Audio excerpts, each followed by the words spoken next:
You're lucky that I collected my thoughts in the last one because the start of this was just I fucking love it. Hi internet, I just recorded this and it was vertical instead of horizontal, so now I'm like mentally crazy, but like everything's come together in my head so I can explain it a lot better. But today I wanted to do a review on Winter, part of the Lunar Chronicles by Merissa Myer, because I just finished it and man do I fucking love that book. I read the original 3 books when Cress had just come out. Like, it was just a new thing. I'd read them. It was great. Did I get them from the library? I might have. And as you can see, my Scarlet does not match the other copies, but I have Scarlet Witch in front of her, so it's fine.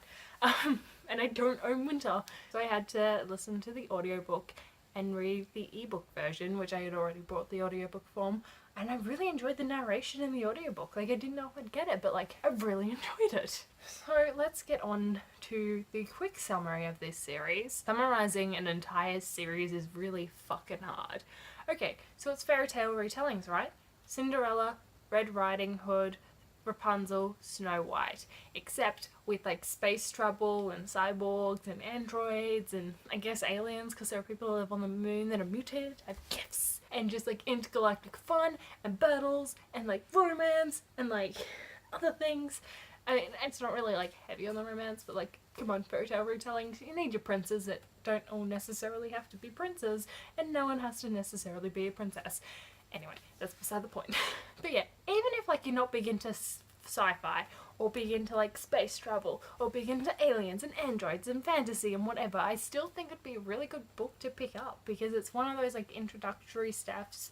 It's not your full out sci-fi or your full out fantasy. It's a nice middle ground that combines all of them nicely, and I think you'll like it. Now, for me on Winter, I have enjoyed all these fucking books. I don't know what I gave them each. Like, I remember them. I remember everything. But I feel like they were all sitting around like a 4 and a 5 and a 3. Probably not 3. Probably like a 4 and a 5. I just remember loving them. It has taken me this long to read Winter because I've been real lazy with buying it, and then I've had the audiobook, but I was in a reading slump.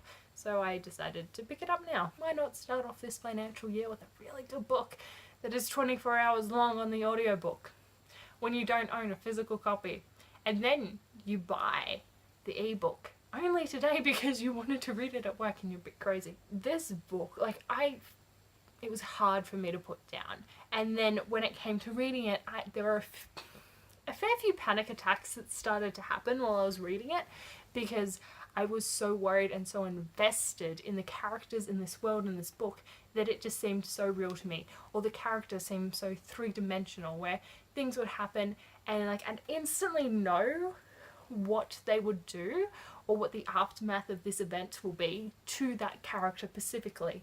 The different relationships in this were all seem real and with texture, and none of them were just like, so like, she's a girl, he's a prince, they fell in love and they kissed at first sight and now they're happily ever after. It didn't. It felt like, here's 2 people that like are attracted to each other, granted they like each other. Not everyone might know this, it varies in different cases on when this was made clear. But here are some real issues that they'll have to deal with, even though like it's kind of like should be obvious. And not all the romances in the book are the same. They all have their different trials, their different things in it, because I get there's like 4 books and 4 fairy tale retellings. I don't have to tell you how many relationships is going to be in this book. I wanted more. I wanted so many more. I have more ships in this book than I would care to think of. There are a couple of characters that die, I'm not going to tell you who, but it was like heart-wrenching no matter how small of a role they played, or like fucking awesome no matter how small of a role they played, depending on like how you felt about that character, you know? But yeah, so I guess that's my quick review. I really loved the plot structure, I loved the character creation, loved everything about this book, and I kind of want to give it a 5, but I feel bad giving anything a 5. Like, if I like a book, I'm probably going to review it. I'm definitely going to finish reading it. If I don't like a book, I'm probably not going to finish it. I'm probably not going to pick it up, and I'm probably not going to make a video about it. So you are going to get a lot of reviews from me that are very agreeable for the books. But that's because there are very few books that I have finished reading that I did not like. And the only reason that I finished them was because I want to yell at them for being stupid, or hindsight 2020. When you look back at books and you're like, oh my god, that was terrible. Anyway, Winter is not one of those books. That's enough for the non-spoilery. Like, if you have not read Merissa Myer's Lunar Chronicles, you should. You just should get it. Get on that shit. Join the train. It's a magical train. Get on it. Because now we're getting into spoilers. So many spoilers. I need a drink. So, I may not have a red hoodie, and I may have Winter's stunning good looks. But I have like a burgundy cape, so that kind of counts. And people say I'm Little Red Riding Hood in it, even though it's not particularly red. I think of it more as a burgundy, but you know, to each their own. Oh god, this series I am fucking in love with. I swear this is covered in dog hair, and it happens in my life. I have dogs, which works well because Ryu, why the puppy, why the wolf, why? But at the same time, I get it. It was real sweet, like the way the dog didn't like put up a fight, and then like the ghost dog, and I just hated it and I loved it. Okay, and then fucking wolf getting turned into more of a wolf. Oh, that ripped my heart apart. I was so worried and so hoping, like I was so worried that he wouldn't recognize Scarlet and would get this thing where he goes after Scarlet. But then I was so happy when it turns out he knew who Scarlet was because the mating bond went in, and I was just like, yes. I'm taking this off. I love Scarlet and Wolf so much. They are like one of my OTPs. Everyone in this book is my OTP. I want Kenny and Aiko to get together so bad, even though Aiko's so like vain at times. I get it. I still laugh every time I hear that she's an escort droid. I got so annoyed with Cress so many times when it came to her being like jealous and shit about Thorn like flirting and stuff, which like I get it. She has had limited human interaction in these things, but boo, that boy's crazy about you. Just like learn to enjoy it. You gotta learn. I love the little bits between Winter and Jason that they just made my heart like sing and break constantly because they're so cute. Oh, they're so cute. And like the way that they can play together and just the way they interact, the way that he's the only one that can really like round her when she's having an episode, and the way that he plays along with her and she plays along with him, and they just like point jabs at each other, and then Scarlet being like, hey crazy. I was like, yes. It's just the way she was so like aware of her craziness too, I loved. The one thing they kept picking up on was like Cinder not wanting to be anything like her aunt, yet there are times where I was like, she's just like her aunt. Like there are ways and the language she was using that I was like, you're starting to sound like Lavana. And then like she put it out at the end and I was like, what? No, I have these different objectives. And I'm like, yeah, I have these different objectives, but like that's the other way it could have gone, girl. It's the other way it could have gone. I like how she wants to make it a democracy, but then she's fine with being an empress. That's cute. Probably my favourite Cinder moment, which has to do with her internal processes, is at the end when she was talking to all the diplomats and they're like, we're not sure if you're aware because it was a long time ago, but we did used to have trade open and like shit happened. She's like, I know, listen off, there's a computer in my brain. And I was just like, oh girl, yes. I have so many things highlighted in this ebook because I just love them, and I don't highlight things for reference. Everything about them. Ugh. I did love the plot device of Cinder losing her internal computer. That, like, I felt that left them enough in the dark and drove them enough that it was just like, yes, this makes sense. Because if she hadn't, just too many things would have fallen too easily. That's the thing that I really love. Shit didn't feel too easy. There were a couple of times when I was just like, oh, that feels a bit too easy, or I feel like this is going to a bit too easy territory and it's going to turn into Akawal, but it didn't happen. Like every time I said the guy, I was like, oh wait, a new obstacle has been thrown in their way. Get it, my children. Retrieve it. Decide. Just, there was nothing that I was left, like especially the ending. I wasn't like, and everything was magically okay again. It was just like, oh, there are repercussions to this. Like everything isn't magically okay again.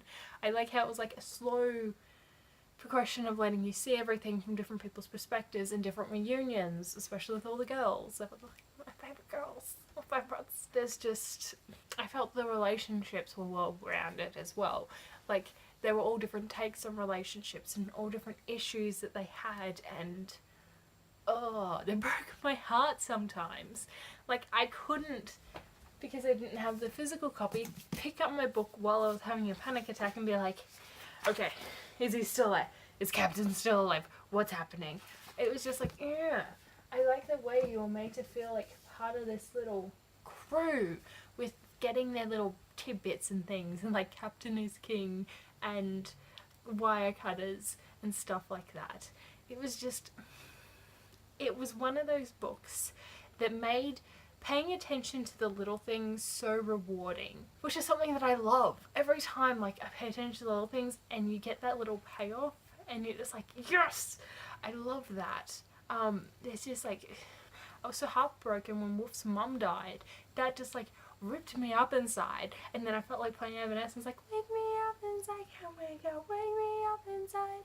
The way that Winter was so torn apart after finally using her gift, especially on Scarlet. Like, I knew Scarlet wouldn't have minded. She would have been happy to kill the motherfucker. Scarlet is a ruthless boss bitch. I love her. She is my favourite. In, like, out of all of them, I think Scarlet will forever be my favourite. They're all my favourite in some way, but like just the way she's such a boss-ass alpha bitch. Like, I knew that would tear apart Winter, and we got to see that once again she used her powers trying to do something good, but ultimately she did something evil, even though yes, in the outcome it is good that she killed him, because fuck him. At the same time, she overtook someone else's free will, something that she had hated other people for doing. I like how like it came into play that her mate was an alpha, and then they were like, can't see why he chose you. You're a bossy bitch. You don't sit down for shit. That was sweet. I even like how like everything was worked out. It was going to be so easy with Cress, and then we removed Cress from the picture, and that's part of the plot. And that was just like so good to me in a way that like it, once again, it didn't make it too easy, but she still found ways around and being like, you can help them, because without her there really wasn't a way, but you needed to like put that barrier in place so it wasn't easy and magical. Like the wording of things, just the way they all interacted, they felt like such three-dimensional real characters to me. I was sitting at my desk laughing at work. I was sitting here on the couch behind me that you can't see because there's a bookcase in the way, laughing my ass off at things because it was just so funny to me, just like the little tidbits. And like, I'm thinking of changing from people bowing to high-fiving to me in so many words. And I was just like, yes, yes, yes, yes. Oh, I like the callback when Kai hit the tablet thing to make it work, just like Cinder had shown him. And part of me wondered if she like hit her head, if her internal processes would start working, but that would feel too easy as well, and then I'd hate it. Just those little things, those little callbacks all along the way. The way we found out that the reason Wolf had never known what a tomato wasn't because he was like a bloodthirsty animal. It was because he grew up in poverty in rations that didn't have tomatoes. And how we saw how heartbroken Winter was seeing the crackers, where she just like couldn't deal. I like all the little callbacks as well, because Winter is about Snow White, like the apple candy instead of the apple, the I want her heart served on a plate to me, the being outside in a glass case underneath a tree that has petals falling from it, that was cute. The way that she was asleep and then he kissed her and that's when she woke up and I was like, wait, what? Just, I like that their most passionate kiss was when she thought she was gonna die. It was, oh, soul crushing and heartwarming all at the same time. I just, nasally voice as well was kind of funny. Listen to Cress's like little things about being like, I could have been having his job since I was 13. Like, come on, people. I don't know, I just like everything in that book. It just, as I said, it warmed my heart, it broke my heart, it sent me into panic attacks. I was messaging a friend and I was like, I am literally having a panic attack over this book right now because I can't skip 50 pages ahead to see that they're all still alive. Now when I went to, and the reason I didn't do it on the ebook was because I was worried about losing my place, but then when I was listening to it, I could open up the ebook on my phone and skip forward a heap pages to see. which wasn't great. I was just looking for certain things, okay? It felt like a well-rounded, cohesive story. I loved the plot devices. I loved everything about it. Like, there's nothing I sat back and I was like, I wish this was different. Because there's nothing. I kind of wish that, like, Cinder and Kai magically had a child at the end of the book. But that was more because I wanted a little cyborg baby, and I know that's not how genetics work, but I want a cyborg baby in this series, please. Technically, Cinder was a cyborg child, not a cyborg baby. Cyborg toddler. I don't know. There's just... I can't even, like, really critique the story, because it had enough cheesiness for me to tolerate without getting angry at, and... it didn't feel too easy like Aka War. Sorry, but I feel like an Aka War rant building more and more every day. I don't know, have you guys read Winter? What did you think about it? I'm thinking of picking out Fairest and Starfall, but, you know, I'm lazy and I don't always want to do things.